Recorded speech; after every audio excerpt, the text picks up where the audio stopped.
सहनावतु सहनौ भुनक्तु सह वीर्यं करवावहै तेजस्विनावधीतमस्तु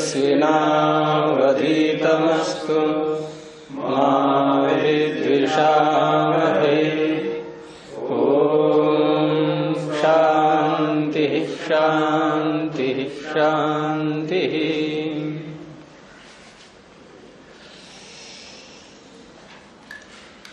कल के पाठ में से कोई प्रश्न हो?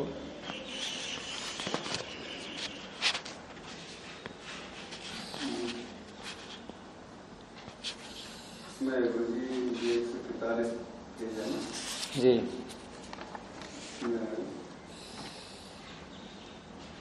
तीसरी पंक्ति में है ना, प्रमाण ऊपर से तीसरी पंक्ति।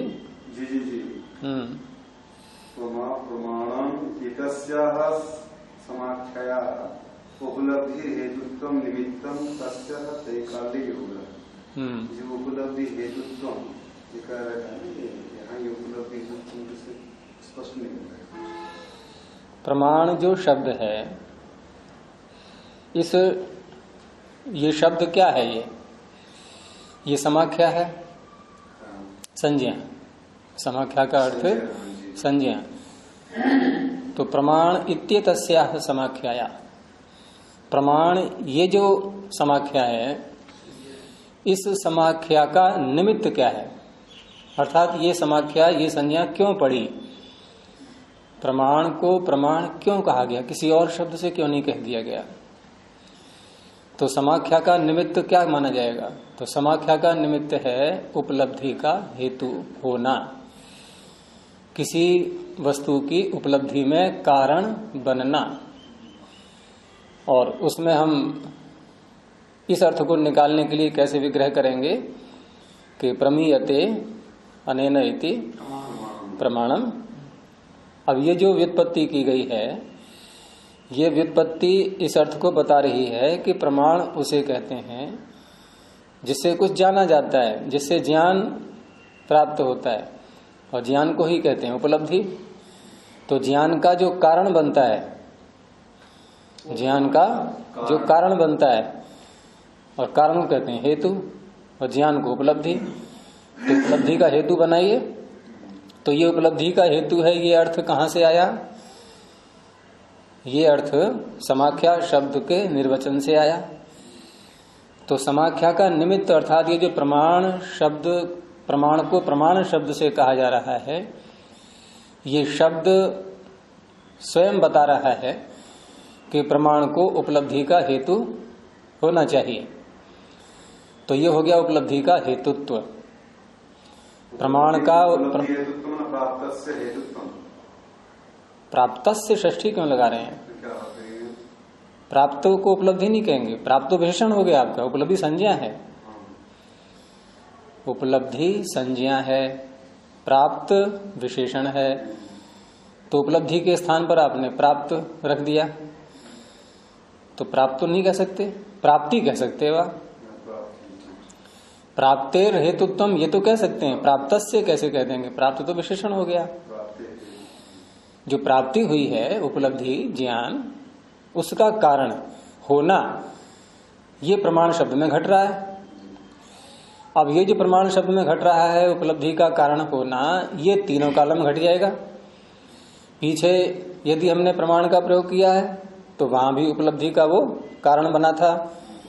वर्तमान में कर रहे हैं तो यहां भी उपलब्धि का कारण बन रहा है। आगे प्रयोग करेंगे उसका, वहां भी उपलब्धि का ही कारण बनेगा। तो उपलब्धि का कारण बनना, इस अर्थ का संबंध तीनों कालों से हो जाएगा, त्रैकाल्य होगा। उसी को आगे और खोल दिया है कि उपलब्धिम अकारशीत, भूतकाल का प्रयोग भी कर दिया। उपलब्धिम करोति, वर्तमान का हो गया, उपलब्धिम करिष्यति इति समाख्या हेतु हो त्रैकाल्य योगात। तीनों कालों के साथ समाख्या के कारण का तीनों कालों के साथ संबंध होने से समाख्या हेतु क्या है? उपलब्धि का हेतु। उसका तीनों कालों के साथ संबंध होने से समाख्या तथा भूता, ये समाख्या उस प्रकार से हो जाती है। अर्थात नामकरण उसका सार्थक है, यौगिक नामकरण है ये, यौगिक संज्ञा है इसकी समाख्या। जो प्रमाण शब्द है ये प्रमाण, ये यौगिक संज्ञा है। और प्रमेय के साथ घटाया इसको प्रमाण के द्वारा, प्रमाण से प्रमेय का ज्ञान होता है वो, तो वहां तो कहा उपलब्धिम आकर्षित, यहां कह दिया प्रमितः, जाना गया किसके द्वारा? प्रमाण के द्वारा। अनेन आगे आ रहा है ना, प्रमितः अनेन अर्थः, तो अनेन केन? प्रमाणेन, प्रमाणेन अर्थः प्रमितः। ये भूतकाल में जैसे वहां कहा था ना उपलब्धिम आकर्षित, तो उसको स्पष्ट करेंगे तो उपलब्धि किसकी हुई? प्रमेय की। तो अनेन अर्थः प्रमितः, उपलब्धिम करोति के स्थान पर बोल दिया प्रमीयते, अनेन अर्थः को दोबारा बोल दीजिए, अनेन अर्थः प्रमीयते। और उपलब्धिम करिष्यति के स्थान पर बोल दिया प्रमास्यते, अनेन अर्थः प्रमास्यते। तो तीनों ही अर्थों में ये प्रमाण शब्द घट रहा है। आगे प्रमेय शब्द का किया, फिर प्रमेय को प्रमेय क्यों कहते हैं? प्रमेय को अर्थात प्रमेय नाम क्यों पड़ा? तो प्रमेय नाम क्यों पड़ा, कैसे करेंगे इसकी व्युत्पत्ति?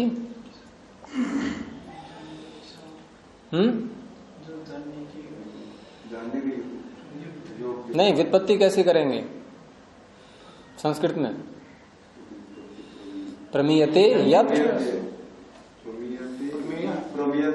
प्रमीयते यत् तत् प्रमेयम, जो जाना जाता है। तो जाना जाने की योग्यता ये उसकी तीनों कालों में रहेगी। पीछे जाना था हमने, वो भी तभी जान पाए जब उसमें ज्ञेयत्व था, उसमें प्रमेयत्व था। अब कोई अदृश्य वस्तु है, वो जानने योग्य ही नहीं है, तो वो प्रमेय नहीं बन पाएगी। तो ज्ञेय होना चाहिए, जानने योग्य हो, उसमें जाने जाने की, दूसरे के द्वारा जाने जाने की योग्यता होनी चाहिए उसमें। तो ये अर्थ घट रहा है, प्रमेय शब्द से निकल रहा है। तो प्रमितम भूतकाल में प्रयोग हो गया, जाना गया था, प्रमीयते जाना जा रहा है, और प्रमास्यते जाना जाएगा। ये सारे अर्थ इसमें प्रमेय शब्द से निकल रहे हैं। तो यहां इन्होंने जब तीनों कालों के साथ इसको घटा दिया, तो एवं सती, ऐसा होने पर अस्मिन हेतुतः उपलब्धि ही भविष्यति, ये भविष्यति को उपलब्धि के साथ लगाएंगे कि हेतु से, जो हेतु बताया उसमें उपलब्धि, समाख्या का जो हेतु है, समाख्या जिस कारण से बनती है, किसी शब्द की संज्ञा जो की जाती है, तो उससे उपलब्धि हो जाएगी और वो किसी भी काल में हो सकती है। तो इस तरह से प्रमास्यते अयम अर्थः प्रमेयम इदम इत्येतत् सर्वम भवति। तो सभी जगह हर वस्तु प्रमेय बन सकती है। और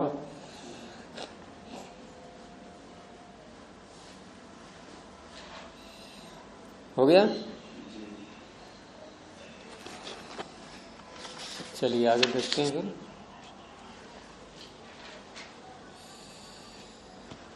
12वां सूत्र तो पूरा हो गया था, हैं? तो 12वें सूत्र में ये बताया था कि पूर्व पक्षी के द्वारा जो प्रमाणों का प्रतिषेध किया गया, तो उसके द्वारा किया गया प्रतिषेध, उसके द्वारा किया गया प्रतिषेध, उस प्रतिषेध का तीनों कालों से संबंध नहीं हो पा रहा है। किसी भी काल में वो प्रतिषेध नहीं घट पा रहा है। अगर वो प्रतिषेध को इस रूप में लेता है कि पहले प्रतिषेध और बाद में प्रतिषेध्य। जैसे उसने प्रमाणों के साथ ये बात कही थी कि पहले प्रमाण बाद में प्रमेय, तो उसी शैली से उसको कहा गया कि तुम्हारा भी यदि तुम अपने प्रतिषेध को पहले मानोगे और जिसका प्रतिषेध कर रहे हो वो हो गया प्रतिषेध्य, उसको बाद में मानोगे, तो उस अवस्था में वो प्रतिषेध किसका करेगा? प्रतिषेध किसका करेगा? पुलिस आ गई चोर को पकड़ने के लिए और चोर अभी चोरी करेगा, ठीक है ना, अभी नहीं बाद में करेगा, कल को करेगा, और पुलिस आज आ गई, तो वो पुलिस अपना कर्तव्य निभा पाएगी? तो प्रतिषेध्य अर्थात प्रमाण की सत्ता अभी है ही नहीं, और खंडन करने का जो कार्य है प्रमाण का, उसको हटाने का कार्य वो प्रारंभ कर दिया। प्रतिषेध का वाक्य पहले आ गया, तो किसका करेगा वो प्रतिषेध? संभव नहीं है ना। अच्छा, अब दूसरा पक्ष लिया कि बाद में आए प्रतिषेध और जिसका करना है प्रतिषेध अर्थात प्रतिषेध्य प्रमाण वो पहले उपस्थित है। चोर चोरी करके ले गया, अब आई बाद में पुलिस, किसको पकड़ेगी? वो तो है ही नहीं। प्रतिषेध अपना काम कर गया, प्रमाण ने अपना काम कर दिया, प्रमाण ने किसी प्रमेय को सिद्ध कर दिया। अब वो खंडन करने वाला आया क्या? नहीं नहीं नहीं नहीं, प्रमाण तो होता ही नहीं है। तो उसे क्या कहेंगे? भाई तू बकता रहे, ऐसे ही प्रमाण नहीं होता, वो तो काम कर गया अपना, वो तो अपने प्रमेय को सिद्ध कर गया। तो बाद में आया हुआ प्रतिषेध पूर्व विद्यमान प्रमाण का खंडन नहीं कर सकता। और यदि साथ साथ मानते हैं तो साथ साथ मानते हैं तो उस अवस्था में उसने प्रमाण की सत्ता को स्वीकार कर लिया या नहीं? जो प्रतिषेध कर रहा है वो अपने प्रतिषेध के वाक्य को लिए लिए घूम रहा है और साथ में उसके प्रमाण भी है जिसका उसको प्रतिषेध करना है। यहाँ प्रतिषेध का अर्थ है उसका अभाव बताना। प्रतिषेध में क्या कहा गया था?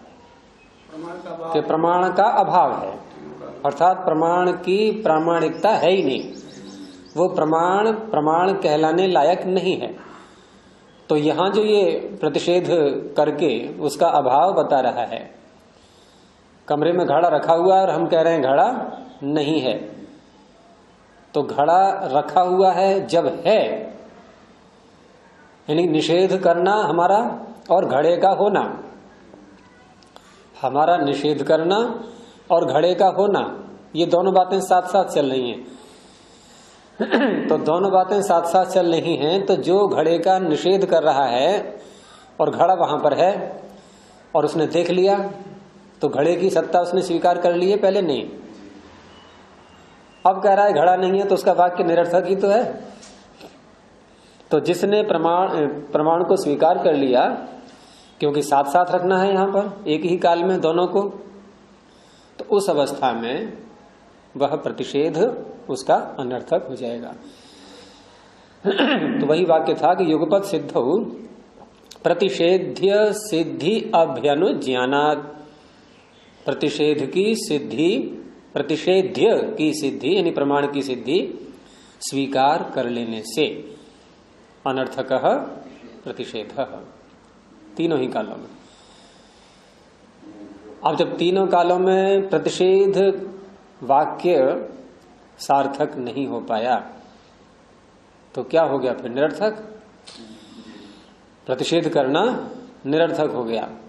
और प्रतिषेध करना निरर्थक हो गया जब सारी बाधाएं हट गई किसी के आगे से, तो अपना कार्य वो सरलता से करेगा या नहीं? अब तो प्रतिषेध करना निरर्थक हो गया तो प्रमाण सिद्ध हो गए, ये 12वें सूत्र में कहा गया था।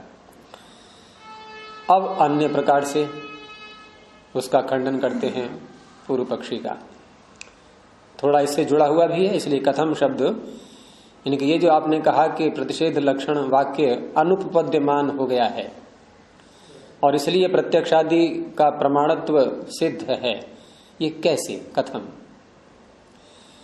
तो अब पंचावयव की शैली से ही, क्योंकि उसने पूर्व पक्षी ने जब प्रतिषेध किया था प्रमाणों का तो कैसा वाक्य बोला था?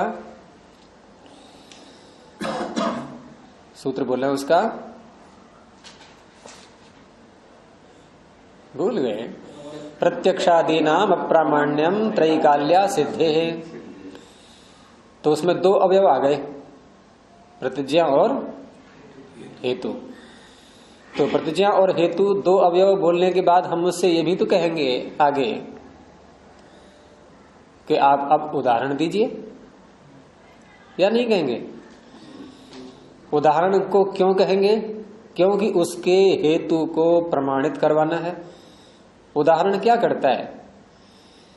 उदाहरण हेतु हेतु है, हेतु हेतु धर्म की भूमिका निभा रहा है, ये सिद्ध करता है उदाहरण। क्योंकि उदाहरण में साधन धर्म और साध्य धर्म दोनों को एक ही स्थान पर एक ही दृष्टांत में उसको दिखाते हैं। प्रतिज्ञा में साध्य धर्म था, हेतु में साधन धर्म है। लेकिन हेतु का साधन धर्म साधन की योग्यता से युक्त है या नहीं, वो साध्य को सिद्ध कर पाएगा या नहीं, ये बात कब पता लगती है? उदाहरण के आने पर। क्यों ऐसा होता है? उदाहरण के आने पर ही क्यों पता लगती है? क्योंकि उदाहरण प्रत्यक्ष होता है, और प्रत्यक्ष का तात्पर्य है कि वहां हमने साधन धर्म के द्वारा साध्य धर्म को सिद्ध होता हुआ देख लिया था, और वही स्थिति यहां दिखाई जा रही है प्रतिज्ञा में और हेतु में। अब यदि मान लो किसी हेतु के हेतुत्व को प्रमाणित करने के लिए उदाहरण नहीं मिल पा रहा है, तो वो हेतु साधन धर्म बन पाएगा? वो साध्य को सिद्ध कर पाएगा क्या? नहीं कर पाएगा। अब यदि मान लो इस पूर्व पक्षी ने प्रतिज्ञा और हेतु को देने के बाद उदाहरण भी प्रस्तुत कर दिया, मैं कह रहा हूं, यदि कर दिया तो उदाहरण कौन सा प्रमाण होता है? प्रत्यक्ष। और उसने सारे प्रमाणों का किया था खंडन। अपने प्रतिज्ञा वाक्य में क्या कहा उसने? प्रत्यक्षादि नाम अप्रामाण्यम, प्रत्यक्ष आदि सारे आ गए, सारे प्रमाणों का उसने खंडन किया, और सारे प्रमाणों का खंडन करते हुए उदाहरण दे रहा है, प्रस्तुत कर रहा है। और उदाहरण है प्रत्यक्ष प्रमाण के रूप में। उदाहरण कैसा होता है? प्रत्यक्ष की भूमिका ही तो निभाता है वो, और प्रत्यक्ष आदि का ही खंडन कर रहा है वो, सभी प्रमाणों का खंडन कर रहा है। और उस खंडन को सिद्ध करने के लिए, प्रमाणों का खंडन करने के लिए प्रमाण ही प्रस्तुत कर रहा है। तो ये सही है। उसने स्वीकार कर लिया फिर तो प्रमाण। और यदि वो घबरा जाए कि नहीं ऐसा करूंगा तो मेरी बात स्वयं खंडित हो जाएगी, अगर मैंने कोई प्रमाण प्रस्तुत कर दिया तो कि हेतु नहीं दूंगा मैं, रहने दो इसको, ये गड़बड़ है, हेतु क्या नाम, हेतु नहीं उदाहरण नहीं दूंगा मैं, उदाहरण दे करके तो मैं स्वयं फंस जाऊंगा, ऐसा यदि वो सोचता है तो फिर उसका हेतु निरर्थक है। वो हेतु साधन धर्मत्व उसमें आएगा ही नहीं, वो साध्य को सिद्ध करने की योग्यता से रहित हो जाएगा, क्योंकि हेतु प्रमाणित होता ही उदाहरण से है। और जब उसका हेतु कौन सा था? हेतु त्रैकाल्या सिद्धे है, तो वो हेतु निरर्थक हो जाएगा। और हेतु निरर्थक हुआ तो उसकी प्रतिज्ञा सिद्ध हो पाएगी, तो फिर यूं भी गड़बड़ हो गई। अब उदाहरण दे रहा है वो तो समस्या, नहीं दे रहा है तब भी समस्या, दोनों ओर से उसको फांस लिया। जब कोई चोरी करके चोर भाग रहा हो तो पुलिस क्या करती है? भाई जीप से भाग रहा है कोई या वैसे भाग रहा है, तो पुलिस देखती है कि कौन कौन से रास्ते हैं इसके भागने के, कि अच्छा ये इधर से निकल सकता है, वो गेट बंद कर दिया। अच्छा इधर एक और दरवाजा है, इधर से भी भाग सकता है ये, वो ही बंद कर दिया। सारे रास्ते उसके बंद कर दिए, पकड़ में आएगा कि नहीं? तो पूर्व पक्षी के जितने भी रास्ते हैं वो सिद्धांति एक एक करके सब बंद कर रहा है कि बच कहां तक बचेगा, अब तो कहीं भी नहीं बच पाएगा। तो वही सूत्र आगे आ रहा है, बोलिए। सर्व प्रमाण प्रतिषेधाच प्रतिषेधानुपपत्ति। पूर्व पक्षी से कहा जा रहा है कि तुमने सारे प्रमाणों का प्रतिषेध किया है। ये देखो दर्शन के सूत्र सारे ये उसी शैली में आएंगे, प्रतिज्ञा हेतु प्रतिज्ञा हेतु, ये आपकी शैली बहुत मिलेगी। यहां भी देखो क्या क्या है, दोनों में दो वाक्य दो पद हैं इसमें। क्या है प्रतिज्ञा और क्या है हेतु? हाँ, प्रतिषेधानुपपत्ति, ये क्या है? प्रतिज्ञा। हेतु क्या है? सर्व प्रमाण प्रतिषेधात। यानी कितनी प्रामाणिक बातें होती हैं लोगों की। ये ऐसे नहीं कह देते किसी बात के लिए कि बात तो कह दी, बात कहना क्या होता है? प्रतिज्ञा, मान्यता रख दी अपने, उस मान्यता की पुष्टि में कुछ है ही नहीं। तो ऋषि ऐसा नहीं बोलते, नहीं तो कोई शंका कर देगा तो आपकी अपनी मान्यता है, तो आपका प्रतिपादन है ना, इस प्रतिपादन को सिद्ध तो कीजिए। तो तुरंत ही हेतु चाहिए। तो तुम्हारे द्वारा किए गए प्रतिषेध की उपपत्ति नहीं हो रही है, अनुपपत्ति ही, ठीक है, सिद्धि न होना, प्रतिषेध सिद्ध न होना, नहीं हो रहा है। क्यों नहीं हो रहा है? कि सर्व प्रमाण प्रतिषेधात, तुमने सारे प्रमाणों का प्रतिषेध किया है। इसलिए, इस कारण से, क्योंकि सारे प्रमाणों का प्रतिषेध करने से तुम पंचावयव की प्रक्रिया में प्रवेश ही नहीं कर पाओगे। क्योंकि पंचावयव की प्रक्रिया में हर अवयव किसी न किसी प्रमाण का प्रतिनिधित्व कर रहा है, और तुमने सारे प्रमाणों का प्रतिषेध किया है। इस प्रतिज्ञा को लेकर के चले हो तुम कि सारे प्रमाण नहीं होते, त्रैकाल्य सिद्धे है। तो भाष्य देखिए आगे कि त्रैकाल्या सिद्धे है, यहां एक ही मात्रा लगाइए, एक ही मात्रा को हटा करके सिद्धि लिखा है, सिद्धे है। त्रैकाल्या सिद्धे है इत्यस्य हेतु हो। क्या था हेतु उसका? पूर्व पक्षी का संदीप क्या था हेतु? हेतु पूछा मैंने केवल, त्रैकाल्या सिद्धे है, यही तो था हेतु। तो उसी को उठाया वात्स्यायन जी ने कि त्रैकाल्या सिद्धे है इत्यस्य हेतु हो। इस हेतु का, हेतु ही तो है ये, इस हेतु का यद उदाहरण उपादीयते, जो उदाहरण तुम्हारे द्वारा लाया जाएगा या लाया जा रहा है, मतलब उसे मांगेंगे ना उदाहरण अब, क्योंकि उसने दो ही तो अवयव बोले थे, अभी तीसरा तो बोला ही नहीं है, तो तीसरे की मांग उठा सकते हैं हम। अगर उसके हेतु में हमें शंका है तो हम कह सकते हैं जरा आगे बढ़ो, थोड़ा उदाहरण को भी लाओ। और अगर हमारी समझ में आ गया है उसका हेतु तो हम नहीं कहेंगे। ऐसा होता है प्रायः बातचीत में, किसी ने अपनी कोई बात कही, हेतु दे दिया, बस मान गए हम। उदाहरण समझ में आ गया, सही है इसका, हम उसकी जो है हमें पता है कि हाँ हेतु इसका सही है। और अगर हमें शंका होगी तो हम कहेंगे उदाहरण दीजिए आप, जरा जांच तो कर लें आपके हेतु की। तो अब इससे कहा गया उदाहरण लाइए। तो यद उदाहरण उपादीयते, अब जो भी उदाहरण वो लाएगा तो हेत्वर्थस्य साधकत्वम दृष्टान्ते दर्शयितव्यम इति। इन्हें उदाहरण क्यों लाया जाता है, उदाहरण लाने का प्रयोजन क्या होता है? हेत्वर्थ, हेतु, हेतु समझ में आ गया? जो वाक्य बोला उसने, क्या फिर भूल गए? त्रैकाल्या सिद्धे, केवल हेतु बोलो ना, हेतु बोला उसने, त्रैकाल्या सिद्धे, ये तो हो गया हेतु। इसका अर्थ क्या है? तीनों कालों में सिद्ध होगा। ये अर्थ हो गया।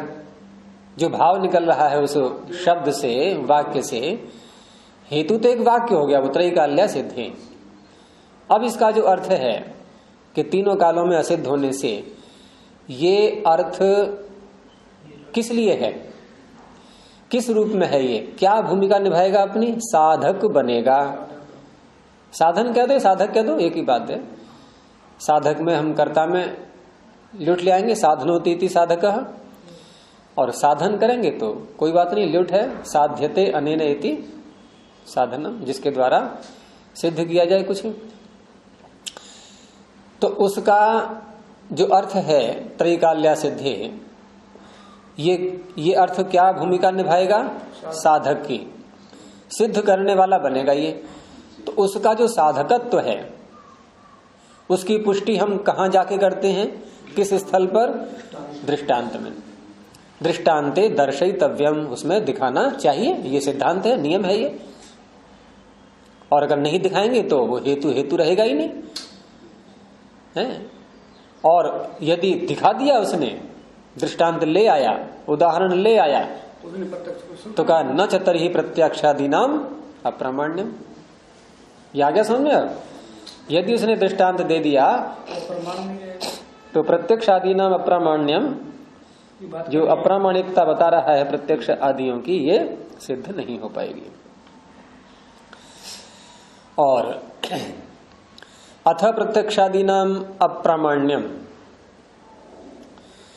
और यदि वो कहता है कि हाँ बिल्कुल मेरी बात सही है, प्रत्यक्ष आदि का बिल्कुल भी इनकी प्रामाणिकता नहीं है, कोई प्रमाण नहीं है, ऐसा वो फिर भी कहता है यदि, और उदाहरण दे रहा है, तो कहेंगे उपादीय मानम अपि उदाहरणम न अर्थम साधयिष्यति इति।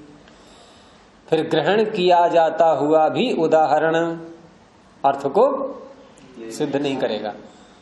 क्यों नहीं करेगा? क्योंकि वो कह रहा है कि प्रत्यक्षादियों का प्रमाण है ही नहीं है। तो ठीक है, तेरा उदाहरण भी नहीं रहा, फिर तेरा उदाहरण भी प्रत्यक्ष के रूप में आ रहा है, उसकी भी प्रामाणिकता नहीं है। और उसकी प्रामाणिकता नहीं है तो वो जो हेतु को हेत्वर्थ का जो साधकत्व सिद्ध कर रहा था दृष्टांत उदाहरण, वो नहीं कर पाएगा। नहीं कर पाएगा तो हेतु साध्य को सिद्ध नहीं कर पाएगा। कठिन तो नहीं पड़ रहा है विषय? सरल लग रहा होगा आज तो। आ रहा है समझ में संदेश? अच्छा, तो इस तरह से उसके द्वारा गृहीत उदाहरण, उपादीयमान उदाहरण अर्थम न साधयिष्यति, अर्थ को सिद्ध नहीं करेगा। और अर्थ को सिद्ध नहीं करेगा तो उस अवस्था में जो हेतु है, तो स्वयं सर्व प्रमाण व्याहतो हेतु अहेतु। अब ये जो उसके द्वारा दिया गया हेतु है, ये कैसा है? सर्व प्रमाण व्याहत, सारे प्रमाणों से पिटा हुआ सारे प्रमाणों से पिटा हुआ के तात्पर्य कि कोई भी प्रमाण उसको सपोर्ट ही नहीं कर रहा है, कोई समर्थन ही नहीं कर रहा है उसका, हेतु का।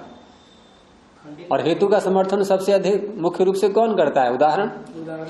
और उदाहरण असिद्ध हो गया है उसका, उसने कह दिया कि प्रत्यक्ष आदि का प्रामाण्य है ही नहीं, तो तेरे उदाहरण का भी प्रामाण्य नहीं है, तो उसका जो हेतु है बेचारा वो व्याहत हो गया।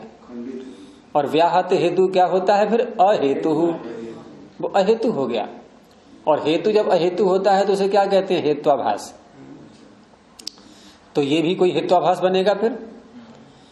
इसके द्वारा दिया हुआ हेतु हेत्वाभासी तो बनेगा। और हेत्वाभास के जो विभाग हैं वो पीछे आ चुके हैं, तो कौन सा बनेगा? तो सूत्र भी स्वयं दे दिया है कि सिद्धांतम अभ्युपेत्य तद विरोधी विरुद्ध।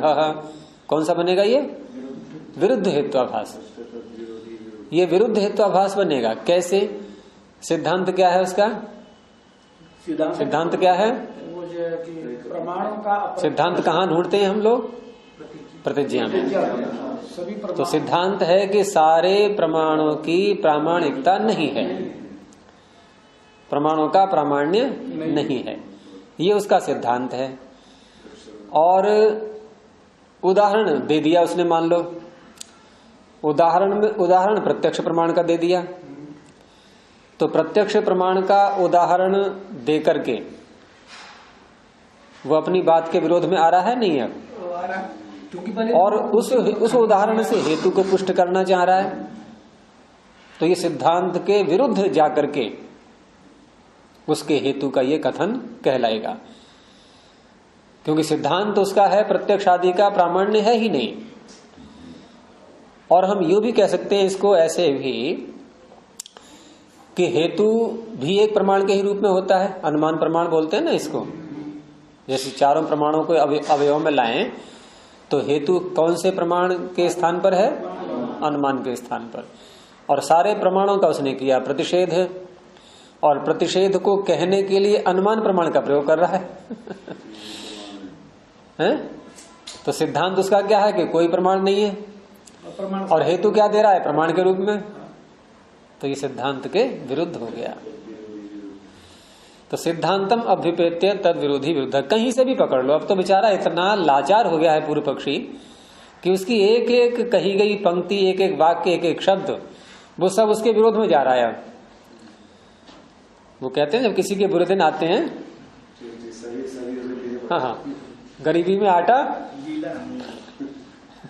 एक तो वैसे ही आटा कम था और पूजा ने पानी और डाल दिया उसमें।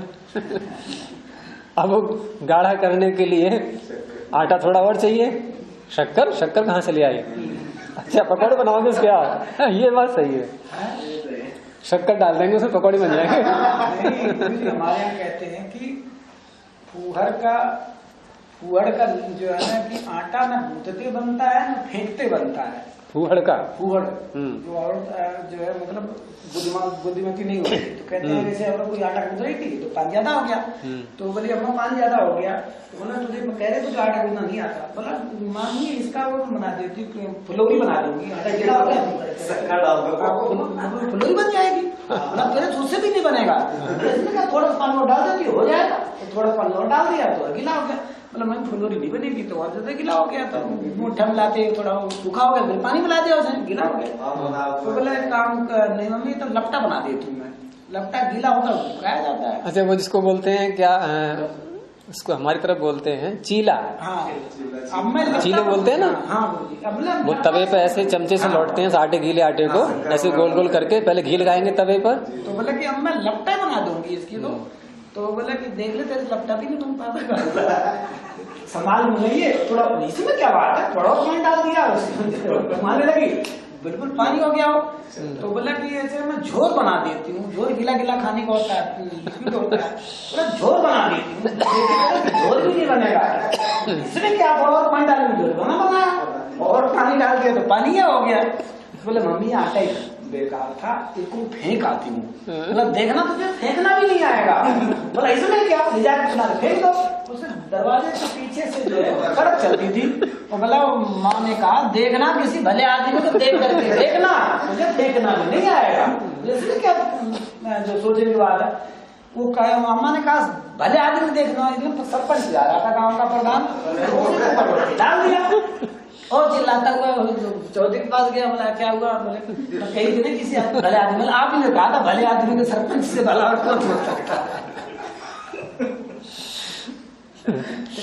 कहते फूहड़ का आटा। चलिए आपके उदाहरण को और लोग भी सुन लेंगे अब।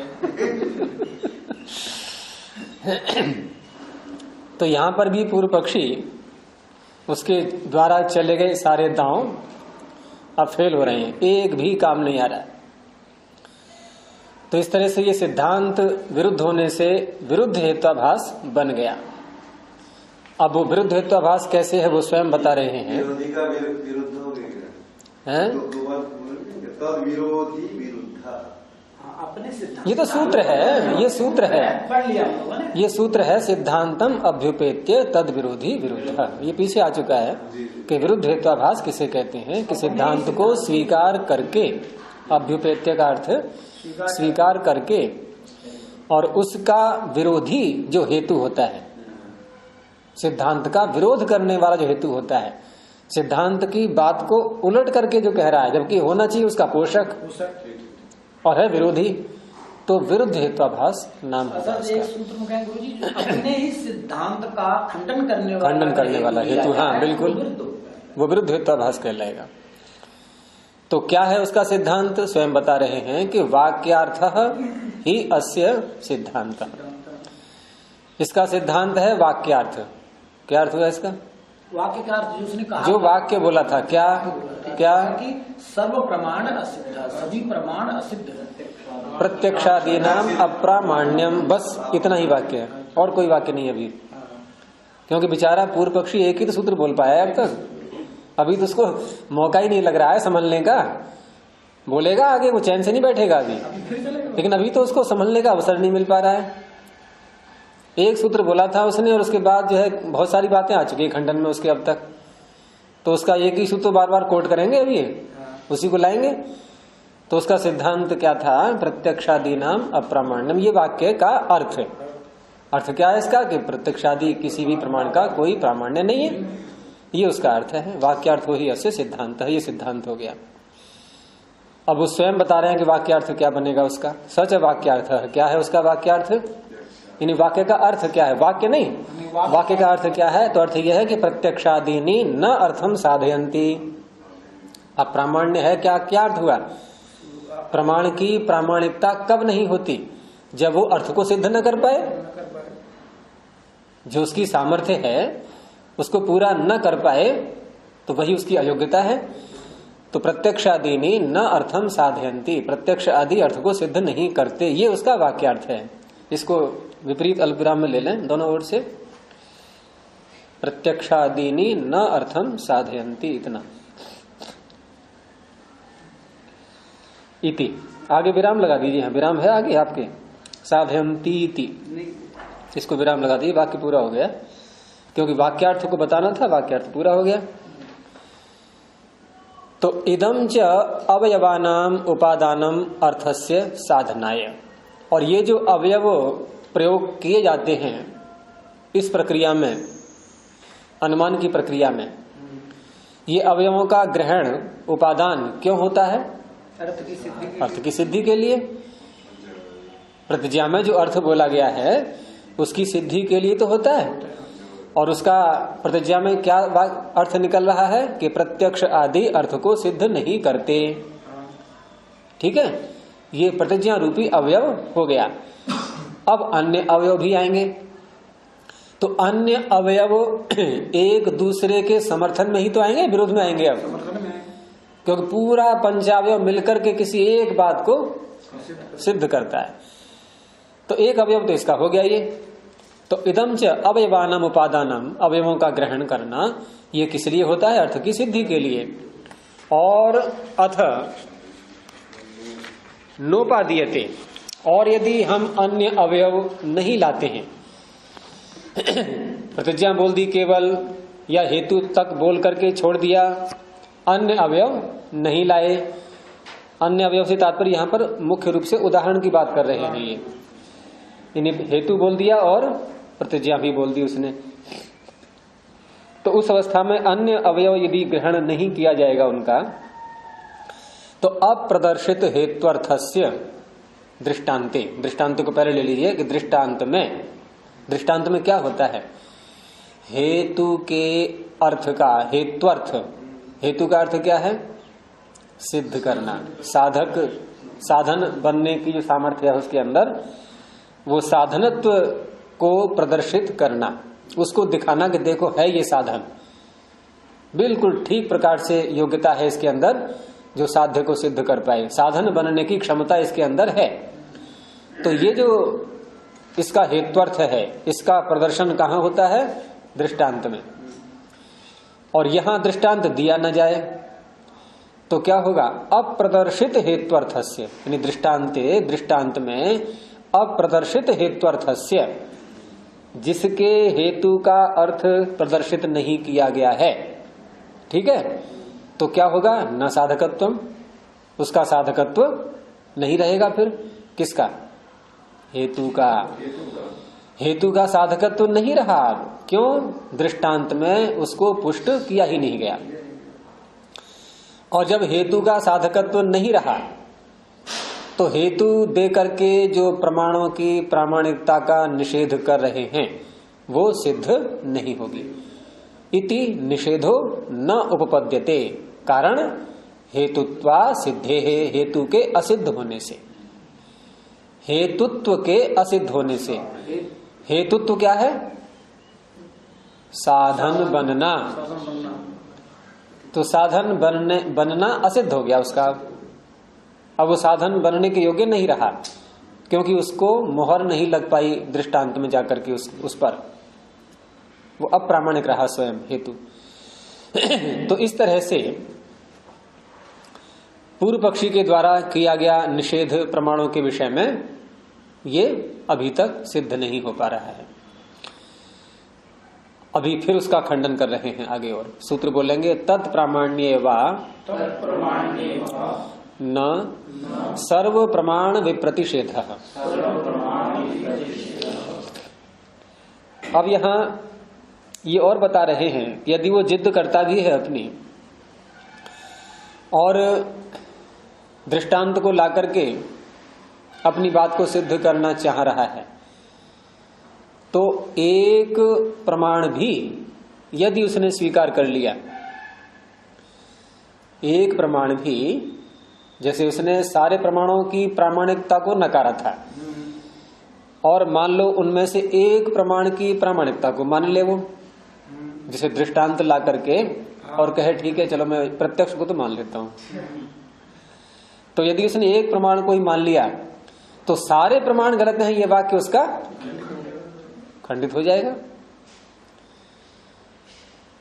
कोई व्यक्ति बहुत सारी बातों को लेकर के और किसी बात का खंडन कर रहा है या कुछ कर रहा है, और उसमें से उसकी एक बात भी यदि असिद्ध हो जाए तो कहने को तो व्यक्ति प्रामाणिक रहता ही नहीं है वो। जैसे कोई कहे कि मैं सत्य बोलता हूं लगातार, ठीक है, और एक झूठ उसका पकड़ लिया कभी किसी ने, तो वो सत्य बोलता है ये वाक्य उसका कहा हुआ, ये प्रामाणिक रहेगा फिर? ठीक है, तूने 10 बार सत्य बोला होगा, हम नहीं करते उसका निषेध, लेकिन झूठ तो बोल गया। तो जैसे उसने कहा कि कोई प्रमाण नहीं है और एक प्रमाण को मान बैठा, तो कि तेरा वो वाक्य तो गलत हो गया कि मैं सदा सत्य बोलता हूं कि सारे प्रमाण गलत हैं, ये वाक्य तेरा असिद्ध हो गया।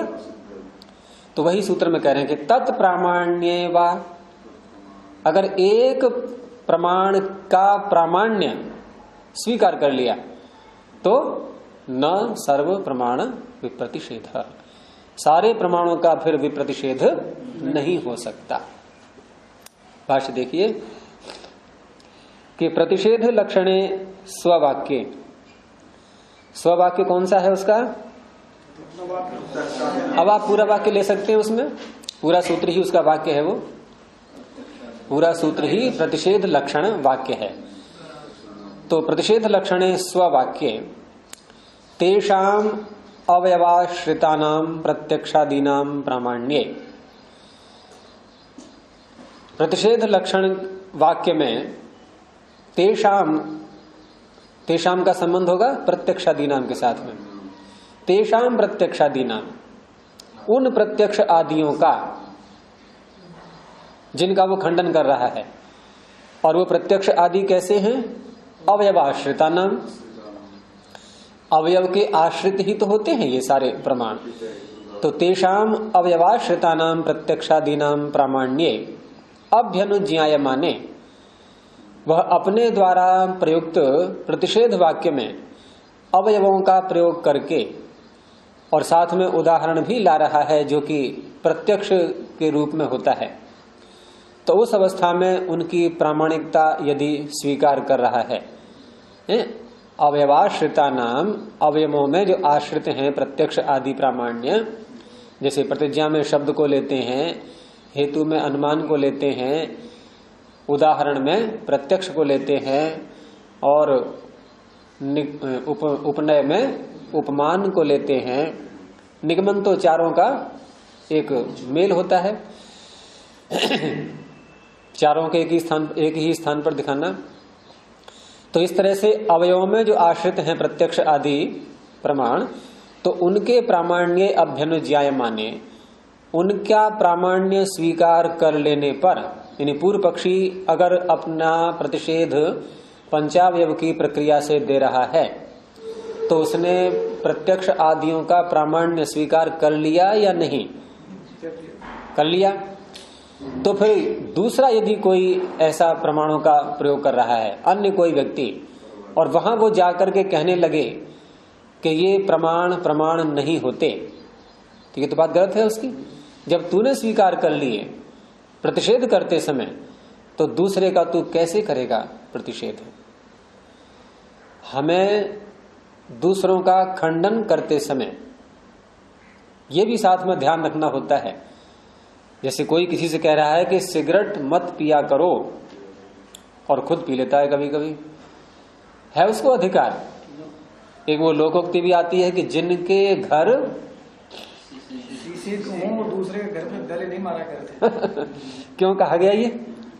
कि तुम पर भी कोई हमला कर देगा और तुम्हारा शीशा टूट जाएगा, तुम भी उसी बीमारी से ग्रस्त हो, यानी वो कमजोरी तुम्हारे अंदर भी है, और वो कमजोरी फिर तुम दूसरों में निकाल रहे हो। जो दोष तुम्हारे अंदर, वही दोष दूसरों में निकाल रहे हो। तो ऐसा नहीं करना चाहिए। तो वो कह रहा है कि अगर तुमने प्रत्यक्ष आदियों का प्रामाण्य स्वीकार कर लिया है और दूसरा कोई कर रहा है तो खंडन करने लगे, तो ऐसा नहीं होता। क्यों? अविशेषात, दोनों में समानता है। पर वाक्य अपि अवयवाश्रितानां प्रामाण्यम प्रसज्यते अविशेषाद इति। अविशेष माने समानता है ये। जैसे तुम्हारे में अवयव तुमने प्रयोग किए, दूसरे ने भी प्रयोग कर लिए, तुमने भी प्रामाणिकता को स्वीकार कर लिया है, प्रमाणों की प्रामाणिकता, दूसरा भी कर रहा है, तो उसका कैसे खंडन कर पाओगे?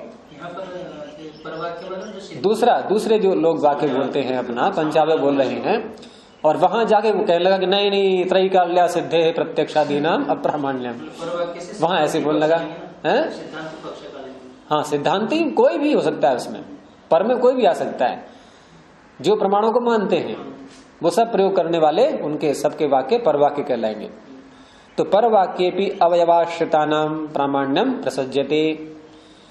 पर वाक्य में भी, दूसरों के द्वारा प्रयुक्त वाक्य में भी जो अवयवों में आश्रित प्रामाण्य है प्रमाणों का, वो प्रसज्यते प्राप्त हो रहा है, खंडन नहीं हो पाएगा उसका। क्यों? अविशेषात, सामान्य होने से। तुम्हारे द्वारा प्रयुक्त वाक्य, दूसरे के द्वारा प्रयुक्त वाक्य, दोनों एक से है। तो एवं च न सर्वाणि प्रमाणानि प्रतिषिध्यन्ते। इस प्रकार से सारे प्रमाणों का प्रतिषेध सिद्ध नहीं होता। अब इसमें जो विप्रतिषेध शब्द है, इसमें किसी को विप्रतिपत्ति न होने लगे, अर्थ गलत कोई न समझे, तो उसको खोल रहे हैं। क्या इसमें अर्थ गलत हो सकता है इसका, जरा बताएं।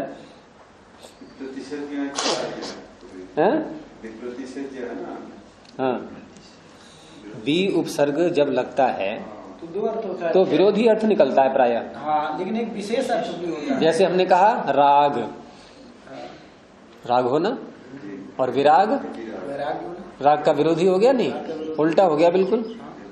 तो प्रतिषेध निषेध और विप्रतिषेध स्वीकार। तो कोई स्वीकार अर्थ न समझ ले, समझ आ गया नहीं? यानी प्रतिषेध को ही पुष्ट कर रहा है। कैसे? जैसे ज्ञान और विज्ञान। तो विज्ञान ज्ञान का विरोधी है या ज्ञान की और विशेषता बता रहा है? तो वी उपसर्ग विशेष अर्थ में भी आता है, विशेषता बताने में भी, और विरोध में भी आता है। तो विरोध अर्थ न ले लिया, इसलिए कहा कि विप्रतिषेधे इति। वी इत्ययम उपसर्ग, ये जो उपसर्ग है ये संप्रतिपत्त्यर्थे न व्याघाते। ये संप्रतिपत्ति, आजकल की भाषा में कहें तो पॉजिटिव थिंकिंग, नेगेटिव नहीं है ये। यानी कि संप्रतिपत्ति, अच्छी प्रकार से उसी शब्द का अर्थ निकालना, यानी प्रतिषेध का ही अच्छी प्रकार से अर्थ कर रहा है ये। यानी अच्छा प्रतिषेध, ठीक प्रकार से। यानी कि तुम्हारा जो प्रतिषेध है, ये विप्रतिषेध जो तुम बहुत विशेषता से कर रहे हो प्रतिषेध, ये नहीं है। न सर्व प्रमाण विप्रतिषेध। तो न व्याघाते, व्याघात अर्थ में नहीं है। अर्थात उसके विरोधी अर्थ में नहीं है।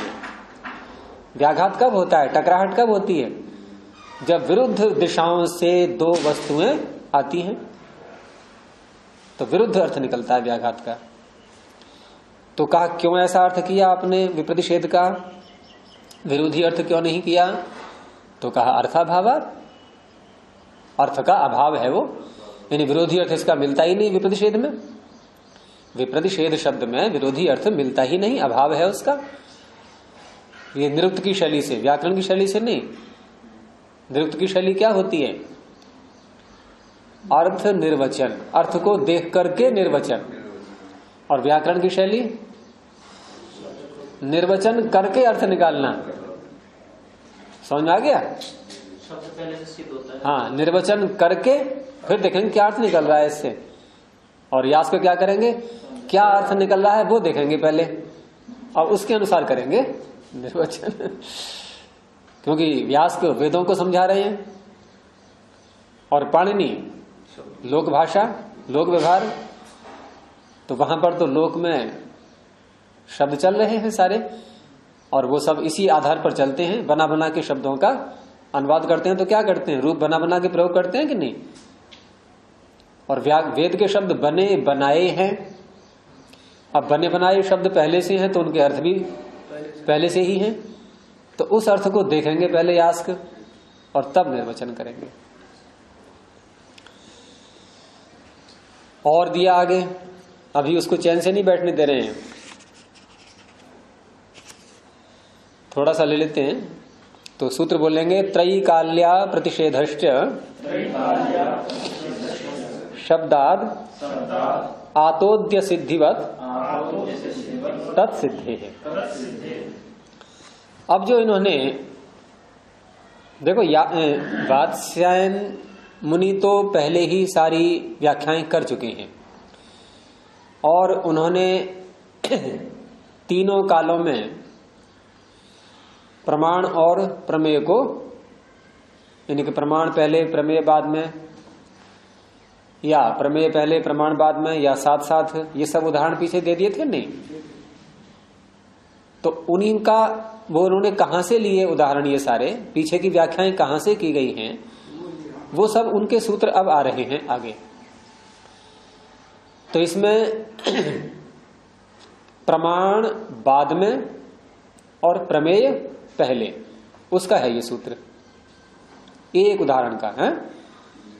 जैसे तीनों बातें थी ना, प्रमाण पहले, प्रमाण बाद में, प्रमाण साथ साथ, उसमें से एक बात यहां से निकल रही है।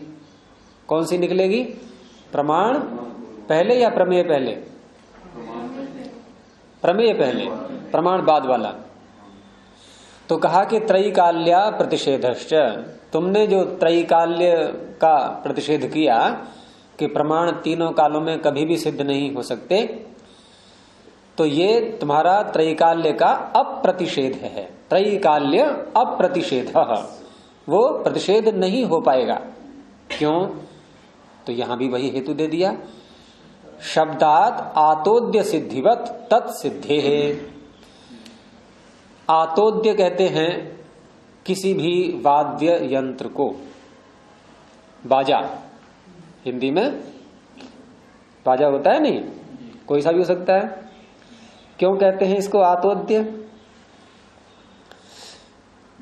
तोद्य, तुद धातु किस अर्थ में आती है?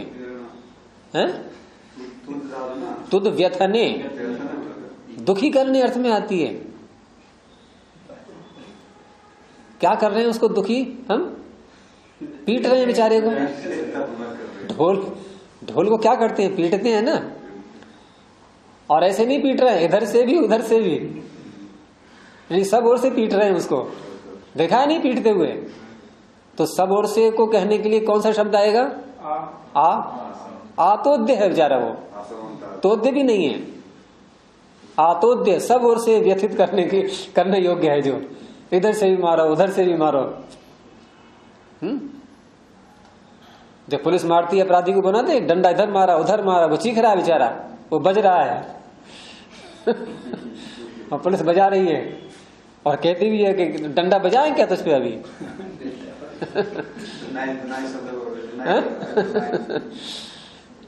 तो आतोद्य, अब मान लो कहीं पर आतोद्य रखा हुआ है पहले से। आतोद्य क्या है? प्रमेय। वो पहले से रखा हुआ है कहीं, लेकिन पता नहीं चल रहा है हमें कहाँ रखा हुआ है, और किसी ने बजा दिया उसको तो ध्वनि हमारे, शब्द हमारे कान में आया।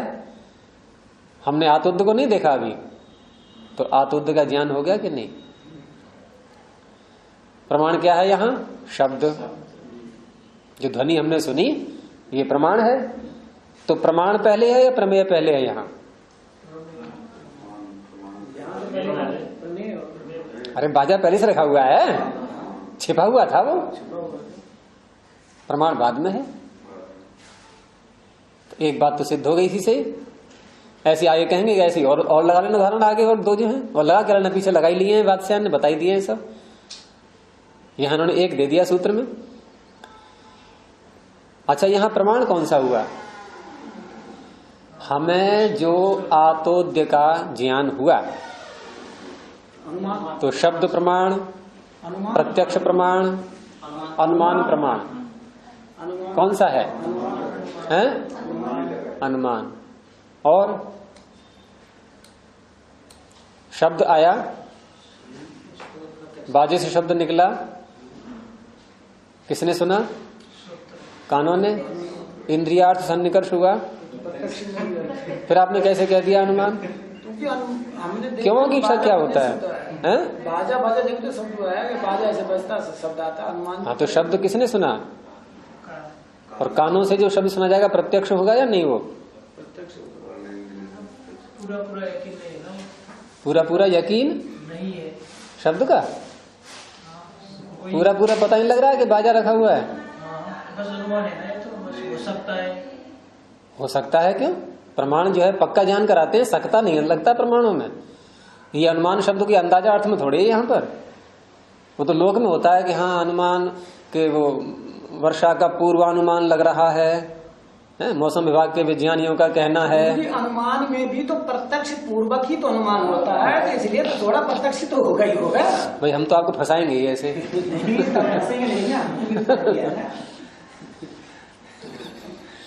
तत्पूर्वकम त्रिविधम अनुमान। अनुमान में प्रत्यक्ष तो होना ही है। लेकिन अब एक प्रश्न उठेगा कि शब्द का प्रत्यक्ष हुआ है हमें, तभी तो शब्द प्रमाण होना चाहिए। भाई शब्द आया नहीं, और शब्द से हम पता लगाते हैं अर्थ का। ठीक, तो शब्द आया, तो शब्द जब कोई बोलता है, जैसे वहां बाजे ने बोला है, तो शब्द कोई बोलता है तो उससे ज्ञान उत्पन्न होता है, वो शब्द ज्ञान कहेंगे उसको, आप तो प्रमाण कहेंगे।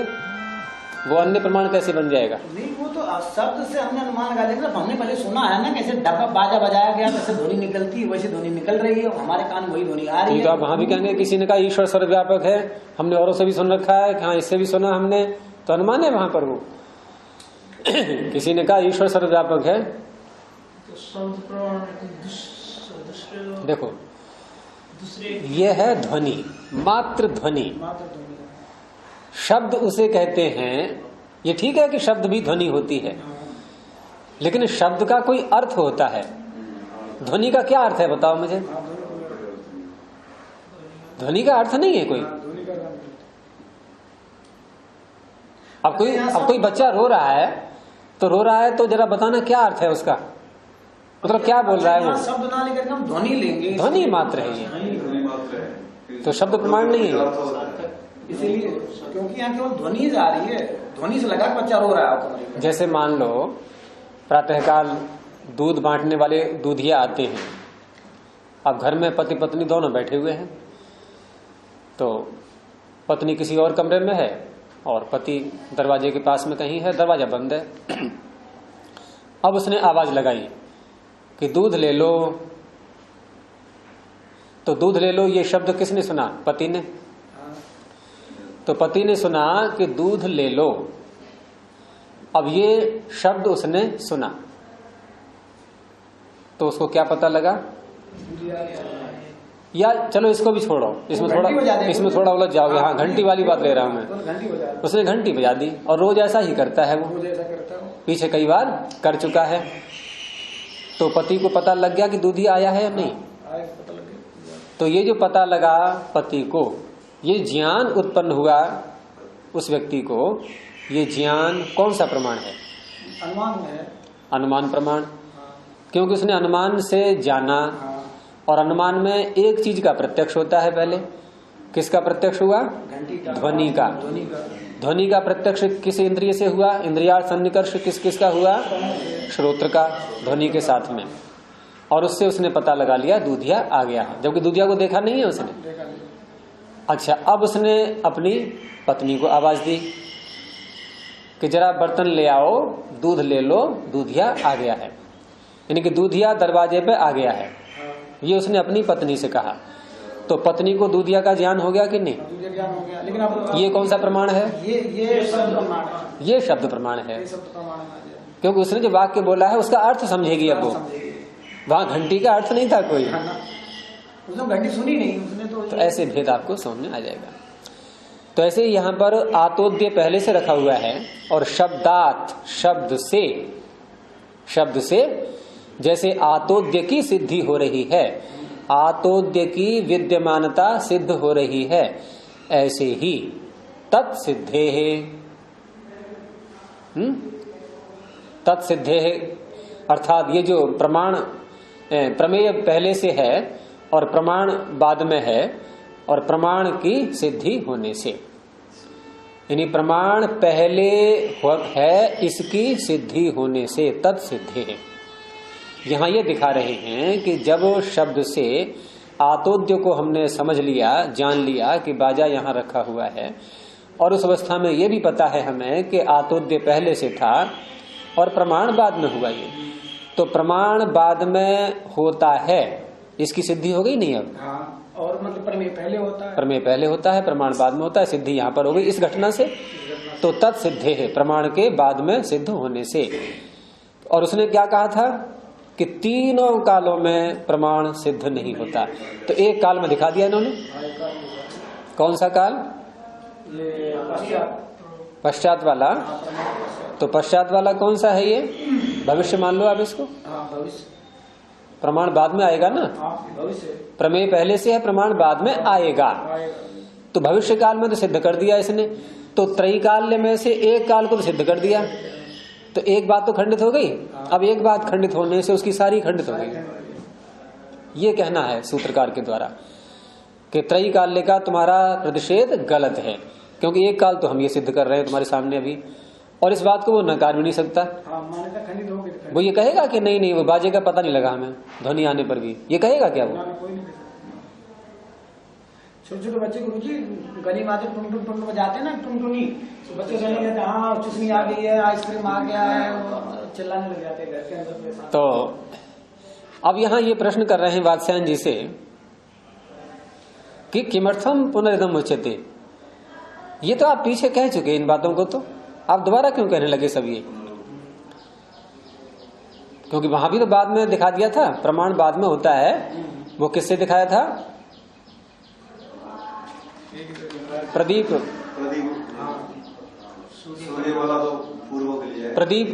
प्रदीप का और वस्तुओं का संपर्क, प्रकाश का वस्तुओं का संपर्क, वस्तुएं कमरे में पहले से रखी हैं और बत्ती जलाते ही वस्तुओं का ज्ञान हो गया। तो प्रमेय पहले से, प्रमाण बाद में, प्रकाश बाद में, वस्तुएं पहले से। तो किमर्थम पुनर्दम से दोबारा क्यों कह रहे हैं फिर आप ये? तो कहा कि पूर्वोक्त निबंधनार्थम, जो पहले हमने कहा है उसी को और पुष्ट करने के लिए। द्विर्बद्धम, जब दो गांठें लग जाती हैं तो मजबूत हो गया कि नहीं? तो एक गांठ पहले लगाई, दूसरी यहां लगा दी। इन्हें गौतम जी अपने कथन को गौतम ऋषि के द्वारा प्रमाणित करवा रहे हैं। ठीक है कि यत् तावत् पूर्वोक्तम उपलब्धि हेतु हो उपलब्धि विषयस्य च अर्थस्य पूर्वापर सहभाव अनियमात यथा दर्शनम विभाग वचनम। ये जो हमने पहले कहा था कि उपलब्धि का हेतु और उपलब्धि का विषय, उपलब्धि का विषय क्या होता है? अर्थ, अर्थस्य। और क्या कहा था इन दोनों बातों के विषय में कि पूर्व अपर सहभाव, इसका कोई नियम नहीं है। कभी पूर्व, कभी अपर, कभी सहभाव, तीनों बातें हो सकती हैं। और वहां हमने ये कहा था कि यथा दर्शनम विभाग वचनम, कि जैसा जहां दिखाई दे पूर्व में, बाद में या साथ साथ, वहां वैसा समझ लेना। तो ये जो बात हमने कही थी वो तद इतः समुत्थानम यथा विज्ञायते, वो हम यहां से उठा करके वहां ले गए थे, ये पता लग जाए आपको, इसलिए हम ये दोबारा उठा रहे हैं विषय। ये हमने जो पीछे विषय उठाया था ये यहां से ले गए थे हम उठा के, इतः समुत्थानम, यहां से समुत्थान हुआ है उसका, यथा विज्ञायते, जान लिया जाए। अनियमदर्शी खलु अयम ऋषिर नियमेन प्रतिषेधम प्रत्याचष्टे। इस पंक्ति का अर्थ आगे से जुड़ेगा, इसको अभी यहीं रोकते हैं। प्रणव ध्वनि।